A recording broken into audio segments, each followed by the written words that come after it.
So small cases are big wins for the client. And people have to recognize that, or should recognize that. I can't tell people what they have to do.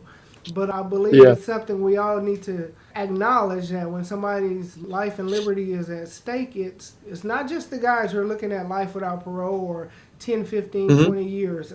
Most of us, if we had to go to jail for a year or more, our lives would be completely destroyed and we'd have to essentially start over. No, I agree. And every case is sort of a big case because it's your client's case. So, in their perspective, it is life altering. So, even though he had the risk of all these maximum penalties, if he was convicted, I don't think the court would actually have sentenced him to any of that. Maybe he would have gotten 1 year probation. But, in New York, especially on these VTLs, at least in my jurisdiction, they tend to not throw the book at anybody. There wouldn't be anybody left. It'd be a ghost town. Right. Yeah. A good chunk of my caseload is just people driving without a license. These aggravated unlicensed operations.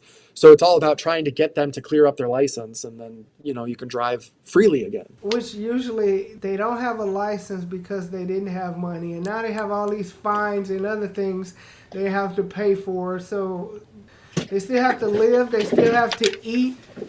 Pay the important things. The fine is not necessarily important or on their priority list. So in those kind of cases, I'm like, we're really penalizing people for being poor. Like, that's what we're doing here. Yes. Well, and I tell a lot of my clients, these VTL violations, it's really a revenue generator for the state more than anything else. It's not about public safety if you think about it. It's about driving revenue for the state. I agree, 100%. So what would you say, because I believe we learn something from every case. Sometimes we learn what we should do in the future. Sometimes we learn what we should never do. And sometimes we just walk away with life lessons. So what did you take away from this case and this trial?